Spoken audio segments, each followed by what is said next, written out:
On behalf of Hivos Southern Africa, the Zambia office, and alongside our consortium partners, ZIEM and CEJ, allow me to invite you all to this project launch, and which is very important for us today, which is funded by the European Union Delegation in Zambia, with the project being the strengthening respect for environmental rights in Zambia. So today for us marks a very pivotal project launch, and we're very happy to embark on this journey with you, bringing together stakeholders from various sectors who are instrumental in environmental management.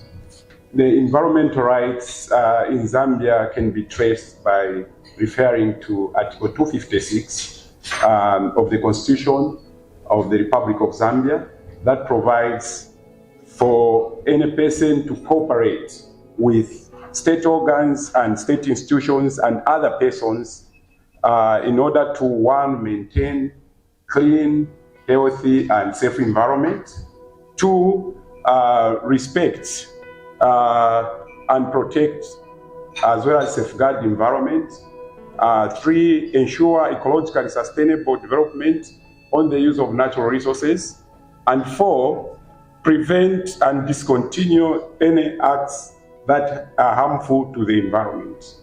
So this is the fundamental and the hallmark of environmental rights in Zambia as contained in the supreme law of the land.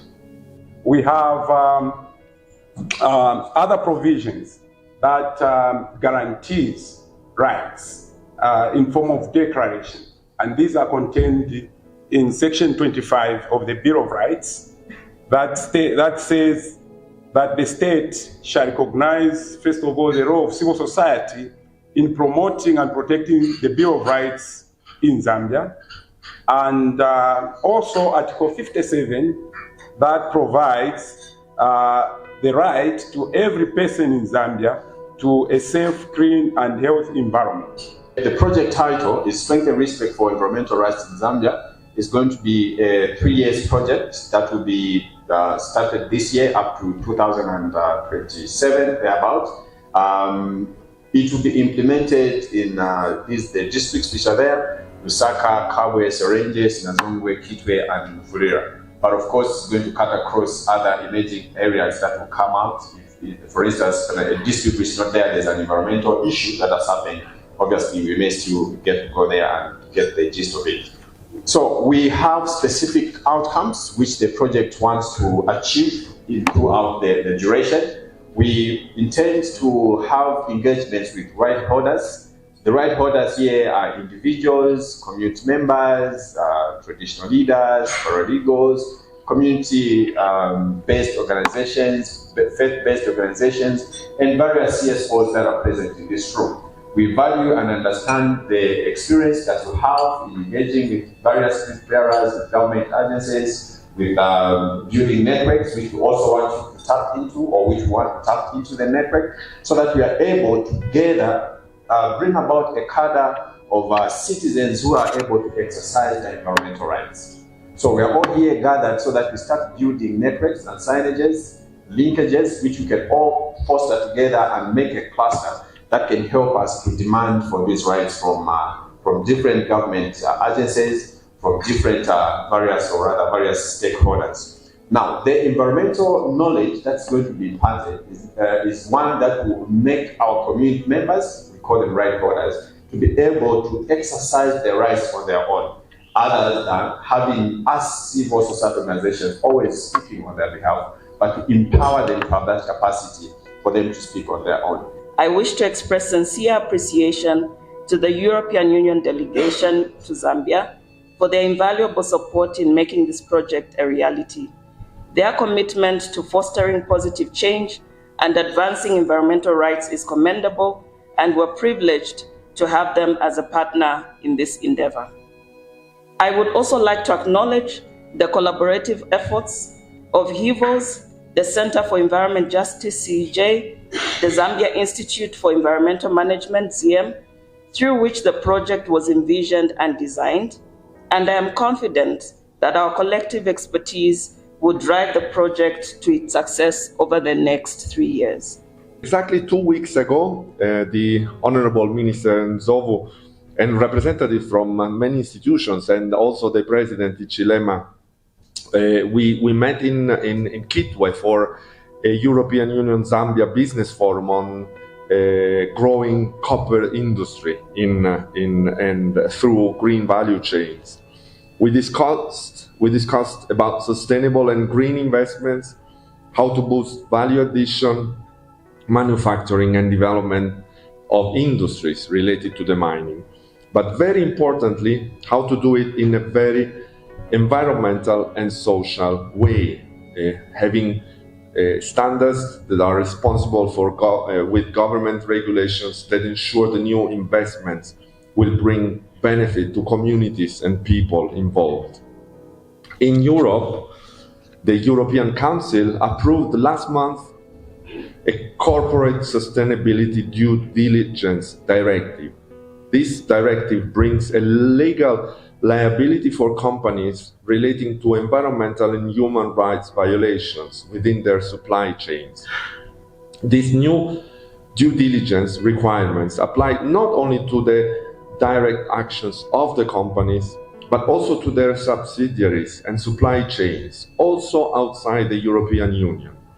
The European Union-based companies, as well as non-European Union companies that conduct a set level of businesses in the European Union, will become liable for the actions of their suppliers, including, for instance, Zambia. However, liability requirements for companies in their home countries are only one side of the human rights equation. The equation that needs to be balanced by state obligations to protect against human rights abuses by all actors in the society, including businesses, of course.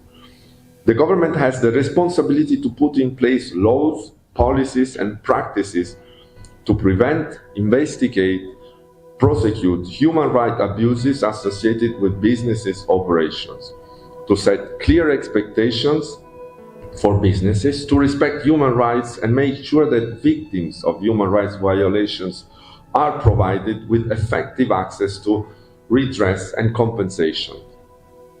Against this background, it's a great pleasure and honor for me to be here representing the European Union at today's launch ceremony of the European Union-funded project strengthening the respect for environmental rights in Zambia. A safe, clean, healthy, and sustainable environment is a prerequisite to the full enjoyment of a wide range of human rights. This project will support increased exercise of human environmental rights in the mining sector by rights holders and duty bearers. We have discussed this issue explicitly in Kitwe 2 weeks ago. It will also aim to enhance effectiveness of stakeholders' dialogue between civil society organizations, the government, of course, the private sector, and other key environmental actors, including the most vulnerable groups of the society. I think that the performance before was extremely at the point of the need in involving local communities in these discussions. The buy-in of all partners is essential to ensure lasting results, of course. In 2017, during the third Universal Periodic Review, Zambia accepted a recommendation to develop a national action plan on business and human rights. And last year, the Minister of Justice took the leadership of the process to develop such a plan. We hope that this project, together with other initiatives, will provide an impetus to put in place this important framework, ensuring its coherence and effective enforcement. As you implement the project, think about the value of traditional knowledge. Go and engage the communities as your equal partners. Acknowledge the fact that they don't come to the table as blank slates. They come to the table with some knowledge, some understanding in their own way. Let's go out there, tap into that positive aspect that the communities come with. We carry them on board and work with them in order to deliver the results. And lastly, I always like a project that is going to have some kind of pilot, some kind of visible deliverable, which you can use as a basis to demonstrate to the communities to say, look, this is doable, and for us to move forward, let's use this as a starting point. I am standing in on behalf of our Executive Director, Madam Maggie Mapalo-Mwape, who could not be with us at this moment, but however, she managed to send her regards and also her gratitude and thanks for the support that has not only just come from our partner, the European Union Commission, but also from government and other cooperating civil society partners within the process. Guest of honor, Dr. Douty Chibamba, I know for those that have been keen on environmental issues, you trace his roots as somebody who has been engraved in this space for some time now, and we are grateful, Doc, for your leadership and also for your support, and indeed commiserations on the launch for the Green Growth Strategy. I think that was nicely done. And being somebody who took an opportunity to go through the document, I must say that was quite some piece of work. The European Union Head of Cooperation and the distinguished delegation are in the audience. We have Aneska. These have been people that have supported the consortium. I can assure you, not only on the funding space, but ensuring that the project speaks to the issues that are actually on ground.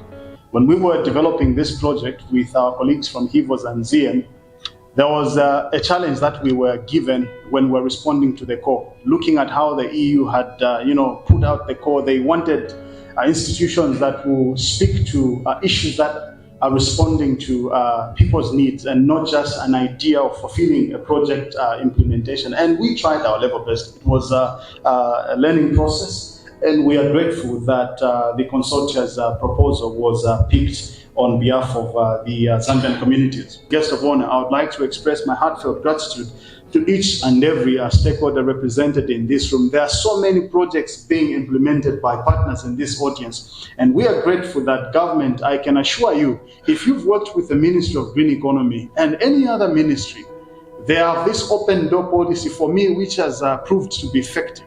We have engaged the ministry sometimes at gunpoint, and I know the permanent secretary there understands when I'm knocking on his door. But you see the level of humility and how they respond to our needs. We can take advantage of that as civil society. And this is why in this project we are saying we'll work with the government and our cooperating partners to ensure that the issues of environmental rights should be heard, must be felt, and must be a reality for all Zambians. Thank you so much, and may God bless us all.